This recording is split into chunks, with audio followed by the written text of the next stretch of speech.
Congratulations on your retirement, Mr. Gomez. You've been a credit to the sport. Hopefully the extra cash can make your retirement that little bit more enjoyable. Worry not, your family is completely safe. If you never mention us, you will never hear from us again.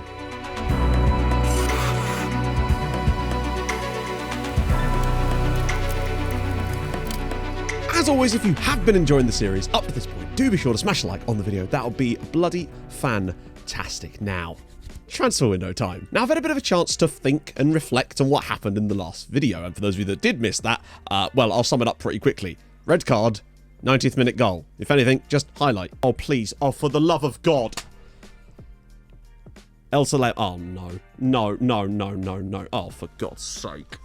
And as much as we can sit here and say, yes, that definitely did cost us Champions League football, because in essence, it did. However, what also cost us Champions League football was poor results in other matches, of course, the whole of that season. Any other point that we get at any point in that year gets us Champions League football. So you can't put it down on one thing. However, I'm still going to, because James Gomez, I swear to God, my friend, if I ever see you on the street... Okay, so I've got some things to work through, but that's a different story entirely. But we have a fresh attitude today. Our attitude is going to be building this squad into a team that can hopefully challenge next season, try to get that second spot back, and hopefully have another good run in Europe, because I think we have a really good chance at great European success again, just with a little bit more luck this time potentially around. Now, looking at the squad, a few areas I'm extremely happy with. Left back, left wing back, absolutely stacked right now. We've got Terry Clotty, Oscar Perez can play there as well.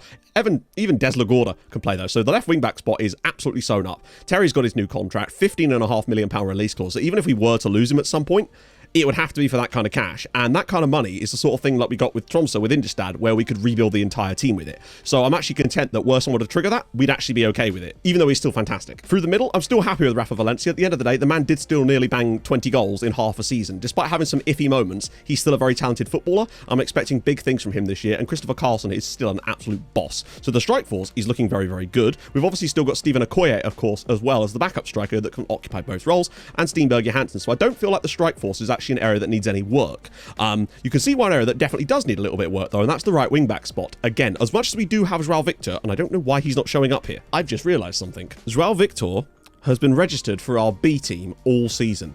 That's why my assistant wasn't picking from him from a pool of players to rotate the squad sometimes. I was having to manually put him in because I had the B team available. As for where I also want to strengthen, I do like our defence, honestly, with Turnus and Jukanovic, De Belder and Diaz. There's some quality there. I could maybe do with a little bit more depth, but it's not the end of the world. It's a weird one. Looking into this window, I'm kind of sat here thinking we actually have quite a bloody good side. One other thing I would say, though, is that Bruno Gomez is not the youngest anymore, and as a result, will probably be phasing out of the squad over the next season or so. So I expect that we're going to have to find a replacement there. So I suspect it's going to be a case of us trying to find bargains. It's a nice position to be in, because we're not forcibly having to look for a role to shove loads of money where it doesn't belong. And that's going to give us the freedom to try and find some absolute bargain buys instead, just to strengthen this squad. And maybe depth is just what we've needed this time around, honestly. So I'm excited to see what we can come up with. Obviously, we'll have to work within the squad rules, but we can move players around if we need to, particularly if we were to get some outrageous bids, a la Joe Pritchard. I think this could still be a very successful window. These are the budgets that we're currently working with. £1 million in transfer and 17k in wage. So you'd have to say that we want to be prioritising those kind of cheap transfers again. Because I do still feel like I massively overpaid for Oscar Perez. I kind of got a rush of blood to the head when we suddenly got some money again. Not to mention that currently there are 96 players on our scouting rotation list. Now, this is with none of me doing any scouting. This is just my scouts bringing me players. If I like anything about them, send them around for another week. And even if they get them fully scouted, I just keep sending them around. I almost treat this like a short list, but a short list that is much easier to manage. Sounds weird, but it kind of works for me. Holy God on a bike. Firstly, there's 4 goals in extra time here. FC Copenhagen just won the Europa League. They beat Leicester City in the final. Bugger me. I mean, fair play to them. That's also going to give them quite a stacked Champions League chance because they'll be a pot 1 side. Mental.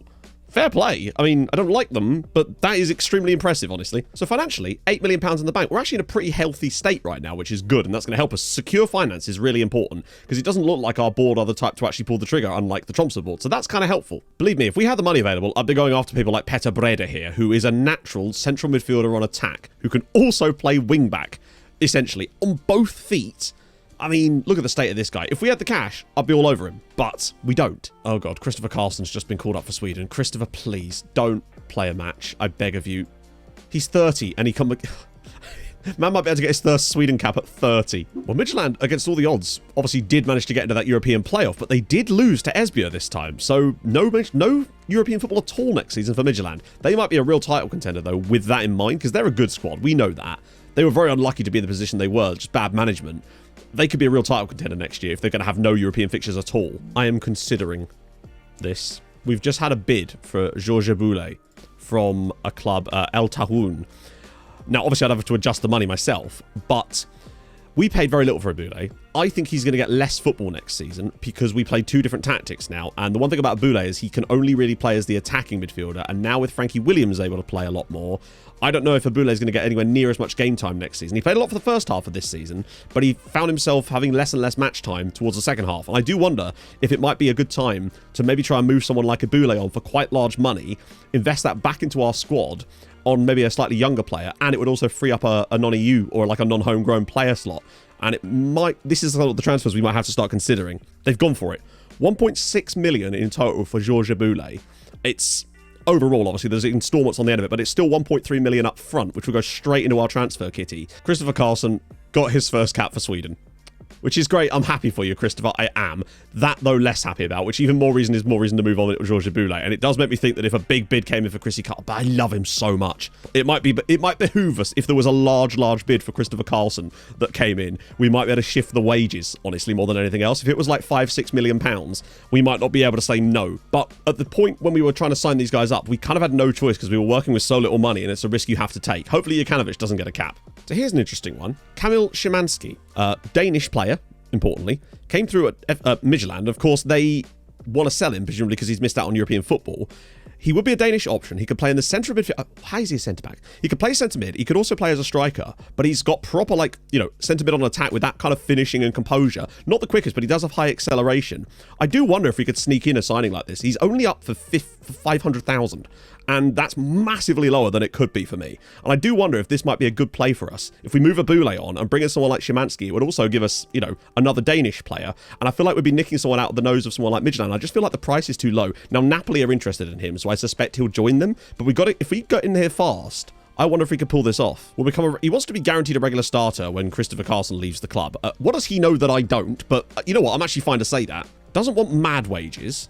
Doesn't have Denmark caps, but of course we've got to be careful. If he's going to join us, I want a long-term deal, though. 4.1k a week, which would offset the Boulet wages if he left. 5-year contract. He does have, obviously, a wage clause in there, too, but he's not got a yearly wage rise or anything like that. I just get the feeling that this guy's going to be worth more money than the money we're going to pay for him. And I feel like that is almost a reason enough to do the deal, because that makes us look a lot more healthy in terms of transfers. And if we can offset those two, because that would still be a net gain of £1.1 million in transfer as well, with the whole deal being done, plus the wages will be about the same. So that gives us a bit more money to play with. And would you believe it, there's some more players that are being released by Premier League sides. I know that obviously there's the issue of them not being homegrown, but there seems to be a really good market for us getting released Premier League players. Now there is this guy, Alan Vale of Vile, which I kind of like. 17-year-old right back, but could play as a right wing back. He's not fairly fast. He's got great natural fitness, though, which is important. Decent enough tackling. His crossing's okay. Dribbling is solid. He's only 17 years old. He's Danish as well. And I do wonder if we could take a punt on a really cheap Danish prospect. They've been relegated. I've offered him this. If we could sneak this guy in for free, that would be really something right now. We just have to move fast. Okay, so I've got 3 more trialees from Premier League clubs. 2 of them are having the contracts expire. Randy Boyce, part of me feels like he might be as well, actually. He is. It weirdly had Chelsea had an asking price for him of £500,000. But the reason I like Randy Boyce, because he's a fullback here. He's technically a winger, but he can tackle. He can tackle, and he's quick, and he's also tall. I kind of like this guy a little bit. Get him on defensive positioning, and that would kind of cover off a lot of the cracks on him. And now he does have second nationality of Barbadian. That is a big worry. But I think we just need to take the risk on him, maybe? I've managed to get him on that. It's 3 years at 7,000, but I do think I really like him. He does have the wage clause, of course, we know, but I feel like I just think for free, he's good enough. And we'd have the space now with the Boulet sale to bring someone like Randy Boyce in, and he could occupy the same spot because we've obviously got another Dane joining us too. And that would maybe leave us a spot for someone like Scott Hyland of Leicester or Fox. I don't know. Right, well, as we expected, everyone and their mum has put a bid in for Vale. My guess is that he goes to Jules Gordon. Oh, God. Oh, I don't want to lose that on both of these guys. Come on, Randy. EFK are determined to ruin my dreams. They've now put a bid in for Alan Vale. Stop it. Okay, so Kamil Szymanski is happening, but then no one else has put a bid in for him, of course. If someone else did, of course, he'd be leaving. But he is going to join us, so that's the first piece of business wrapped up nice. Also begs the question of whether it might be worth cashing in on him. The problem is we can't cash in on him. We're risking losing him for free. Let's see what he wants. He's on 10 point something right now. Oh, ask for less money. I probably could have brought that down a little bit more. I've just given him a long-term deal on less money because it's going to shave some money off the wages. I'm absolutely flabbergasted by that. He's only 28. I'd have thought he'd want one last big contract, but there you go. Constantly Allen is going to shave $2,000 a week off his deal.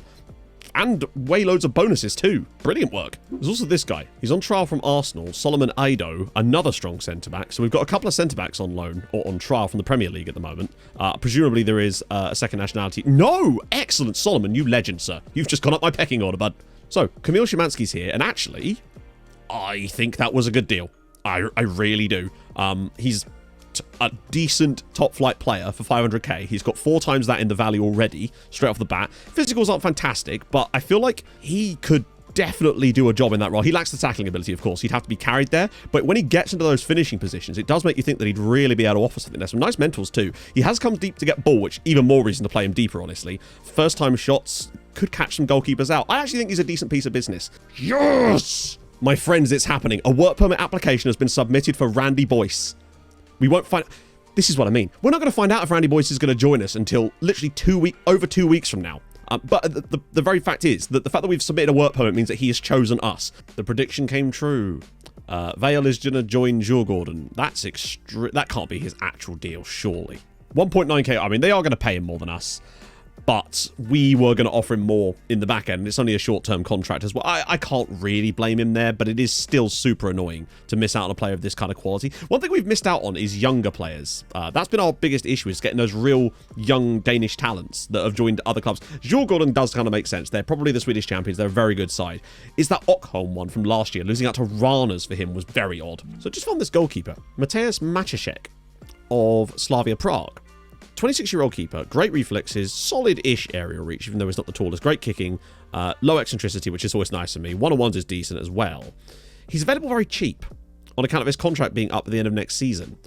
And I kind of feel like if we were to sneak someone like this in, it would give us a little bit of backup to Caron, which we definitely have needed this year, but also he might just be the type of guy that we can flip real quickly, because I don't think that he would... I think he'd gain value by joining us immediately. Depends on what money he'd want, but he's on low wages here. Apologies for that. My face cam died while I was explaining something, so I have to re-explain it. Essentially, this goalkeeper, I've got a bid on him for £240,000, which I think is a good piece of business for someone of this kind of quality. And I managed to get this contract for him as well. It's a 4-year deal. It will give us someone there in case Caron is sold this summer, because he has a £7.5 million release clause that I can't really get rid of at the moment.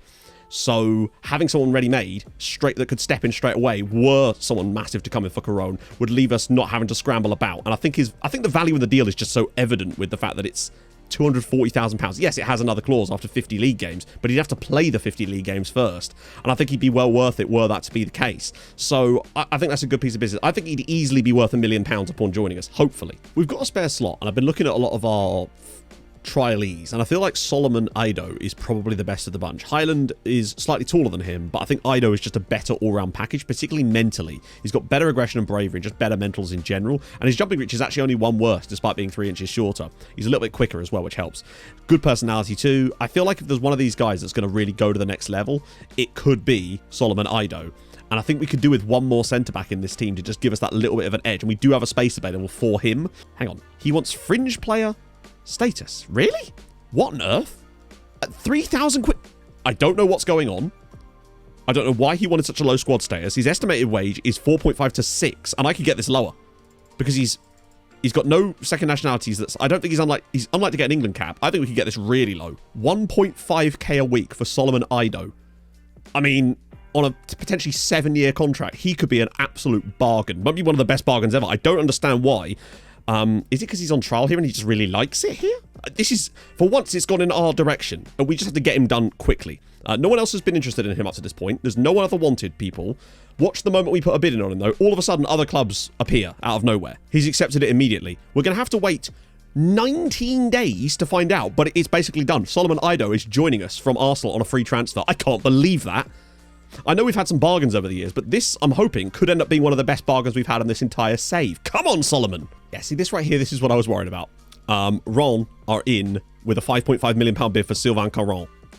This is the problem. This is why I was trying to go after this guy. Yes, damn it. I was kind of hoping that we might be able to offer him a new contract, but he's been unwilling to do so thus far. He's currently unhappy at the club. Except he's not unhappy at the club. He just doesn't like the fact that I haven't done anything with that transfer bid. This is a problem. Now, if I recall last time when I had a bid on him, he was happy to stay. So my suspicion is we get Ron to put the bid in, which they have. We turn it down in a week. We then talk to Caron, convince him to stay, and then I offer him a new contract to try to get rid of the release clause.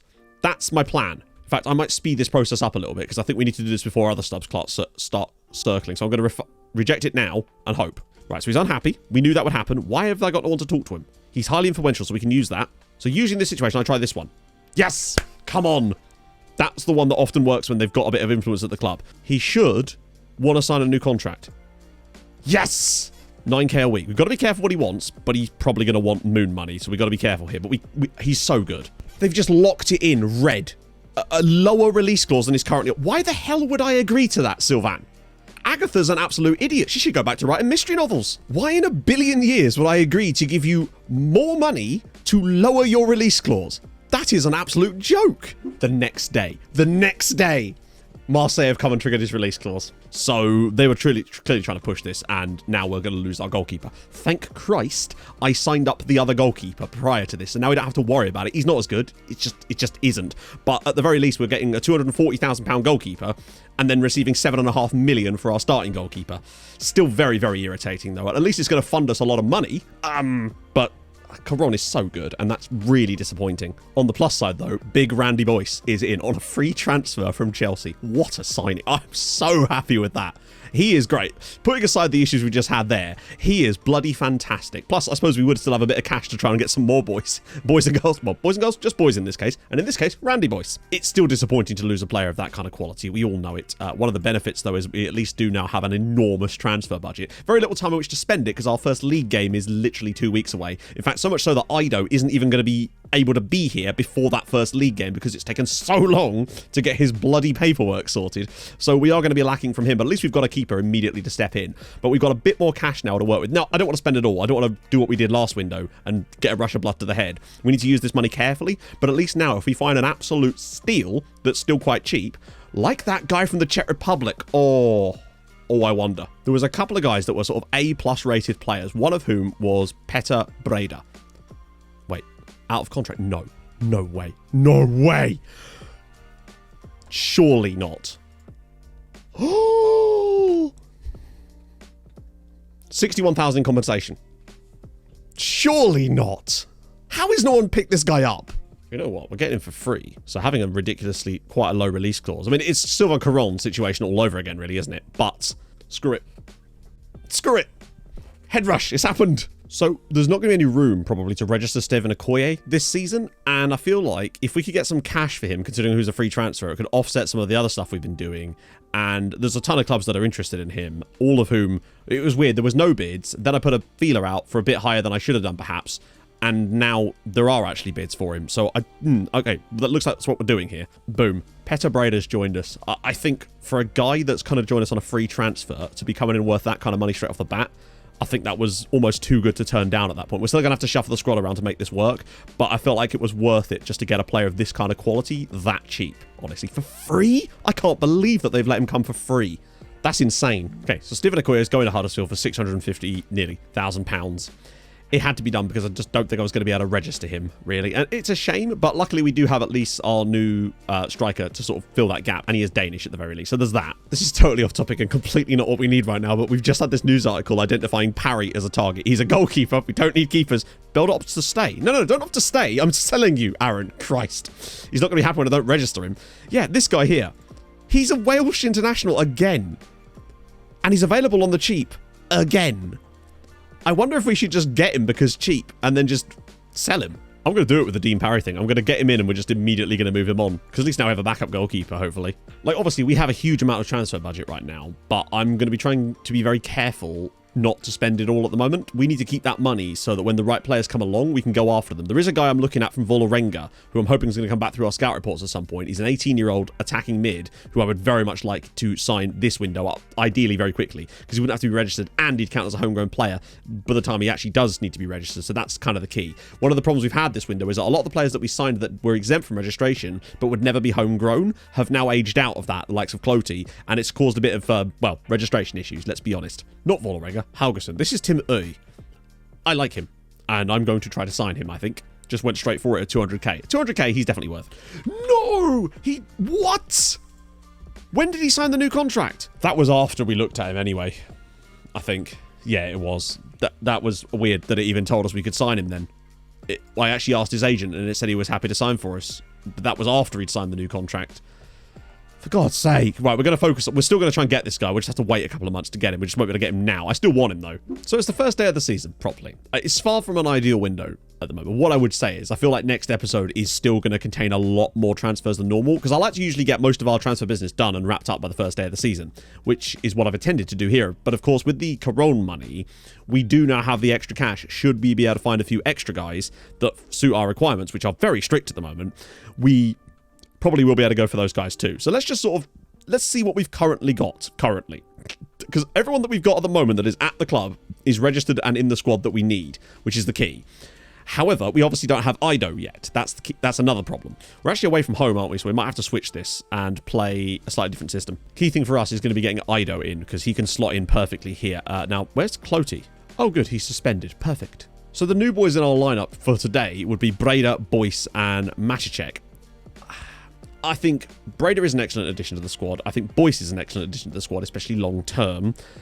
I think Maticek is a good stopgap at best, but if we get Dean Parry, maybe Dean Parry will actually be better than him. I don't know. We've still got a lot of money to play with. That's for sure. One player who's going to matter a lot this year is Jakub Luskov, the youngster that came through a couple of years ago, because we need to have those homegrown players coming through our academy, getting into this team. And it's not that I'm not trying to do that. It's just difficult because we haven't actually had the quality that I was kind of hoping we'd have. But it's difficult to bring these players through, obviously. But Luskov is the one I've got real high hopes for. Match fitness isn't really up to scratch, though. Despite me trying to play as many friendlies as possible and get these guys in the team, they really do struggle to get match fitness. This is a big season for us. I am a little bit concerned, but I'm not. I think actually the Corona sale is probably going to facilitate us to build this squad bigger and better, but it won't be done immediately. Thank God we signed Maticek when we did, to be fair, because otherwise we would have no goalkeeper other than Schuster. Now, ideally, obviously, we want to get off to the best start possible. But Midtjylland, I don't know. I think these guys are an underrated title contender this season. I think they'll be right up there. We're not going to have the luxury of not having to worry about them this season. I think they're going to be right in there. That's who's also out. Turnerson. I was wondering why our defence looked really, really light. Obviously, De Belder couldn't be registered. But obviously, we'll have Ido joining us, and Turnerson is suspended. Cloty's also suspended. Oh, no, Turnerson's injured, rather. So we do still have other players there that just can't actually come into the team as we speak. So it's not as bad as it looks. We're just a little bit light for this one specific match. But at least bringing some of the new guys in is going to help us. I think the key thing for us today is our fullbacks are now extremely tall. Both Perez and Boyce on the right-hand side are extremely large gentlemen. So that could give us a little bit of extra height. Bringing it forward. Hopefully he's got that energy. Oh, dear. Loses the ball immediately. Hopefully he's got the energy to win the ball back. Well, half-time, and we've had no shots in the whole first half. Valencia's had nothing to feed on and is doing nothing in this match. He's got a booking, though.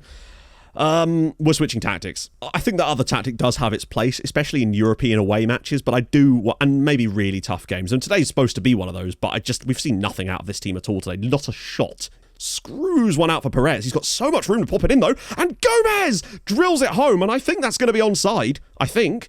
If we could use this to build on, get a bit of an unfortunate result, and just keep on pushing after that, then off the bar, wow. Instantly, within the first 10 minutes of the second half, we've suddenly seen way more out of us than we did at any point in that first half. Gorda. Oh, for God's sake.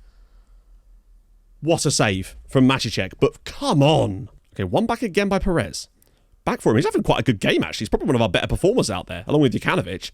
Perez finds half a yard. Very Cloty-esque there. Ball in. Williams drills it over the crossbar. Better. The whole point of this tactic is not to dribble the ball, and yet we seem to just constantly dribble the ball. Oh, for God's sake. Oh. It's like they're not listening to the tactical instructions. I've noticed a lot of the time our players are picking the ball up and running with it when that's not how the tactic's supposed to work. They just keep doing it. Carlson especially, considering it's not really his game point. Vespi just come off the bench and has now given away the penalty. Maticek versus Sichinava. Can he be a hero here? No, he can't. I mean, there's nothing expectations there. Midtjylland get a deserved equaliser. We've been muggy as all hell today. I don't know what is with this team today. I do very much suspect that match fitness is definitely playing a factor in this. That they're not as sharp as they should be, and I suspect that that is partly what's happening here. So we can't be too annoyed at them, but God, some of the decision making today has been utterly catastrophic. Szymanski, I brought him on up front now because Valencia was on a 6.1. Joao Victor. Oh, good effort, Joao. Perez just throws it straight to their midfielder. Why? Hawkins with the ball through for Midtjylland now. If we concede another penalty, I'm going to eat my own face here. Oh, what a block actually on the line. Jokanovic has been the best player on the pitch. He's been amazing today. Finds Yalonen in the midfield. Right, we've got Carlson. Where's the run? Oh my God. Our passing decisions. Everything about our decision making today has... Are you kidding me? Firstly, that is not a penalty. That was a perfectly clean tackle. Secondly, are we about to concede 2 penalties in the same game? That is surprising. Indeed, game. It is surprising, isn't it? Sichinava from the spot again. And it's 2 penalties for Midtjylland in the same game is going to cause us to lose here. Well, it looks like we're going to pick up right where we left off from last season with unimaginable levels of horrendousness. Wow, okay. Joao Victor to Carlson. He's got some runners ahead of him if he would look up at all. Joao Victor finds Carlson. He's into the box. He's got support. He's found Szymanski, who's scored, and I think he might have been offside. Kamil Szymanski has put it in the net. Nope, there's not even any doubt about it. It's the equaliser. Come on! The most annoying thing is that could have been the winner if the referee hadn't decided to screw us with that second penalty, but life goes on. We didn't deserve anything from this match. We've done very well to get that. Gomez and Szymanski, we did get better in the second half, obviously. We were much more like it once I switched to our original style of play, and I feel like that's actually the way to go. But at times, some of the decision-making and the passing in this game was astonishing. They were just ignoring tactical instructions, playing the most absurd, like taking throw-ins directly to opposition defenders when there's 3 unmarked players. Stuff like that is just mind-boggling, but that's how it is. Luckily, we managed to actually not get too much damage done to us there, so we'll accept that. And also, well done, Maciek. He actually pulled off some pretty good saves at times in this match and did his job quite well. There's nothing he could do really about the penalties. And I think that Valencia would benefit more from this tactic more often. I mean, it was nice to see Szymanski get in there and score the goal, which was very, very important. FC Copenhagen dropping points on the opening day. Unfortunately, we've done it too, but... Oh, and calm down. That was a fun one. If nothing else, that was a fun one.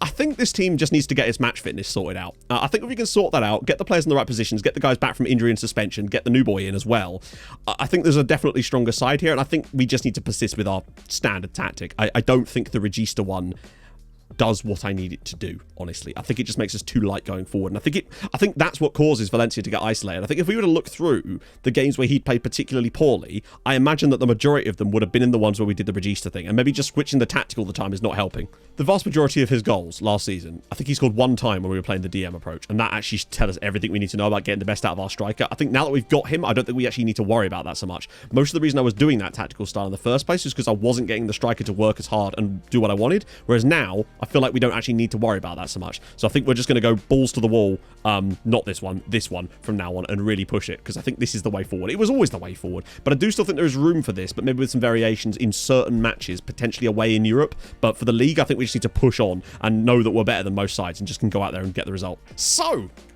well, that was fun. I know I get frustrated at times, but I hope that it comes across as, at the end of the day, we're just messing about, but it is still funny. Needless to say, thank you for joining me today. Monday's episode obviously will have a lot more transfers in it, I suspect, as we try to sort this mess out. Also, European action in there too at some point. Luckily, because we got Europa League guaranteed, we get to go into Europe a little bit later, which means a bit more of a head start in the league as far as sorting that out. We only have to play 1 European tie before the European matches actually properly start in the group stages, hopefully. So that's kind of sick. If you have enjoyed this episode, though, drop a like. That'd be sick. If you're new to the channel, subscribe. That'd be gorgeous too. I stream on Twitch Tuesdays, Thursdays, and Saturdays, not tomorrow as I'm away. But I'll see you guys very, very soon. Hold your gun. Capybara. Bye-bye.